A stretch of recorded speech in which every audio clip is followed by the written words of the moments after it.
Welcome to This Explainer. Today, we're diving deep into a detailed surgical and pathological guide to breast tumors. And I'm thrilled to feature the incredibly comprehensive work of Ashia Rahiman, registration number 202-300-7825. But, we're not just looking at traditional medicine here. We're actually exploring these diseases and the surgical principles used to treat them through the extremely exciting futuristic lens of AI in modern medicine. Because as artificial intelligence starts to really supercharge our imaging, our pathology, and our surgical precision, understanding the foundational science of breast disease, well, it's literally never been more critical. So here's our roadmap for today. 1. Understanding benign breast disease. 2. The triple assessment protocol. 3. Pathology of breast cancer. 4. Clinical signs of malignancy. 5. Cancer staging and systemic therapy. And finally, 6. Surgical treatment principles. We're going to follow this clinical journey sequentially, moving right from benign aberrations all the way to diagnostics, pathology, and modern surgical management. Let's get to it. Section 1. Understanding benign breast disease. Now, before we can train algorithms, or even ourselves for that matter, to spot cancer, we've got to know exactly what a normal baseline looks like, right? Historically, there was a ton of confusing jargon around benign breast changes, things like fibrocystic disease. But then came the concept of ANDI. And honestly, it changed everything. ANDI stands for Aberrations of Normal Development and Involution. It's a brilliant framework because it reframes how we look at benign issues. It defines them simply as minor, totally natural aberrations of physiological development, cyclical hormonal changes, and eventually involution, which is just the natural shrinking of lobules. So they aren't really diseases at all in the traditional sense, they're just normal variations in human physiology. When you consider something like a giant fibroadenoma, the sheer scale of it can be completely alarming, but fundamentally, it's just a benign lump, even after it's excised with a wide local margin, usually via a submammary or Gaylor-Thomas incision. Understanding that this is literally just a benign aberration is so crucial. It completely prevents unnecessary panic, and just as importantly, it prevents overtreatment. Moving right along to Section 2, the Triple Assessment Protocol. So, how do we safely pivot from identifying these harmless lumps to actively hunting for cancer?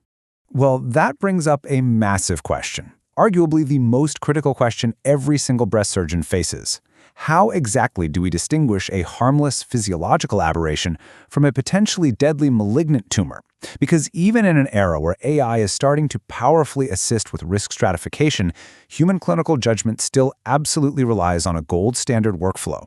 And the answer to that is the Triple Assessment Protocol.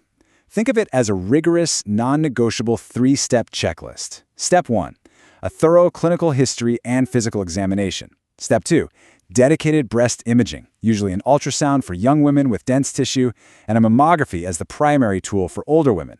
And finally, Step 3, a tissue biopsy, using a core or vacuum-assisted needle to get absolute histological proof. You literally cannot skip a single step here. And what's super interesting is that AI is already making massive waves in Step 2, acting as this highly sensitive second set of eyes for radiologists. A crucial part of that imaging step is how we actually quantify risk. Radiologists do this using the BI-RAD scoring system. It maps findings on a scale from 0, which just means incomplete, we need more imaging, all the way up to 6, which is a known biopsy-proven malignancy. So say an ultrasound picks up a solid irregular mass with angular margins. That might score a BI-RADS 5, meaning there's a 95% or greater chance it's highly suggestive of malignancy and definitely requires a biopsy. And you know what? This highly structured data is exactly the kind of stuff modern machine learning models train on to predict cancer earlier than we ever thought possible. Okay, Section 3, Pathology of Breast Cancer.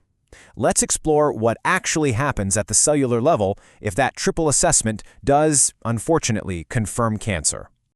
Once the biopsy tissue hits the pathologist's desk, the very first distinction they have to make revolves around something called the basement membrane. If the cancer cells are entirely confined to the epithelium of the duct or lobule, meaning they haven't breached that membrane, it's called in situ disease. But if those cells have broken through that barrier and are actively infiltrating the surrounding breast tissue, then it's classified as invasive carcinoma. This one single microscopic detail is an absolute game changer. It entirely shifts the treatment paradigm. But we don't just look at a tumor's physical shape anymore. We look at its molecular footprint. Tumors are actually classified into distinct molecular subtypes, like luminal A, luminal B, HER2 enriched, and basal, which you might know as triple negative. This classification is driven by their receptor statuses, like whether they feed on estrogen or progesterone, or if they overexpress the HER2 protein. This right here is precision medicine in action.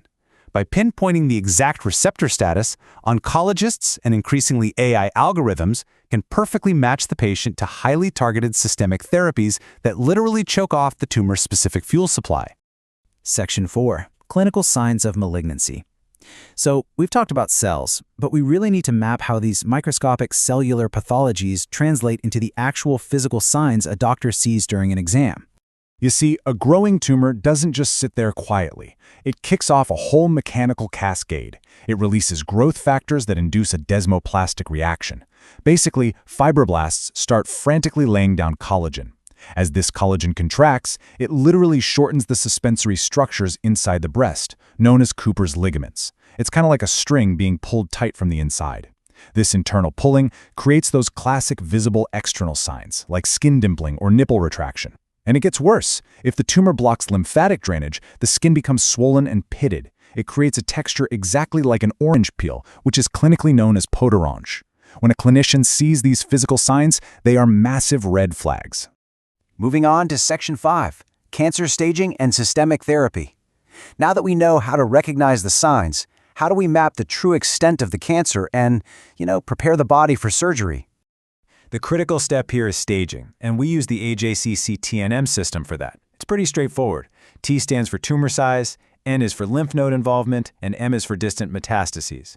Once it's staged, a multidisciplinary team, so surgeons, oncologists, radiologists, pathologists, the whole crew, gets together to create a battle plan. A really common strategy now is to initiate neoadjuvant systemic therapy, or NACT. That just means giving chemotherapy or targeted therapy before surgery. Why? Well, the goal is to intentionally shrink or downsize the tumor in vivo. This is amazing because it lets us see if the drug is actually working in real time, and it can shrink a massive tumor down enough to make the eventual surgery way less radical. It literally allows many patients to keep their breast. Which perfectly leads us into Section 6, Surgical Treatment Principles. Finally, we arrive at how we physically remove the threat. Over the last few decades, hands down, the biggest trend in surgical management has been de-escalation. Modern surgery is all about doing less harm whenever possible. Let's compare the two main approaches. We have breast conservation surgery, or BCS, which removes just the tumor along with a 1 centimeter margin of healthy tissue. And then there's a full mastectomy, which removes the entire breast tissue, skin, and nipple areola complex. And here's the incredible part. Extensive trials have actually proven that localized breast conservation surgery, when combined with postoperative radiation, offers the exact same local regional cancer control and survival rates as a complete mastectomy for early cancers. It's just a huge victory for a patient's quality of life. And you know what?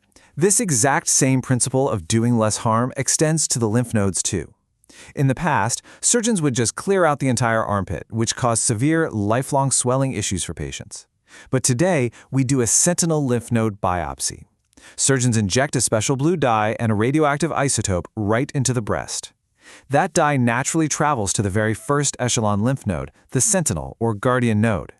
By finding and removing only this single blue node, the pathologist can check if the cancer has spread. If that node is clear, the rest of the lymph nodes are safely left alone. It drastically reduces surgical trauma. Which brings us to the end of our journey today and leaves us with a rather profound thought. As we rapidly refine our diagnostic protocols, like the triple assessment, and as we continue to safely de-escalate surgical radicality, the future is looking incredibly bright.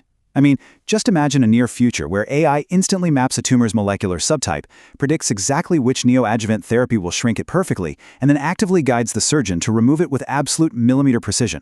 To wrap up this explainer, I want to leave you pondering exactly how early detection, combined with these perfectly tailored, scaled-down surgical interventions, will continue to completely transform the survival and recovery of breast cancer patients worldwide. Thanks so much for joining me, and keep learning.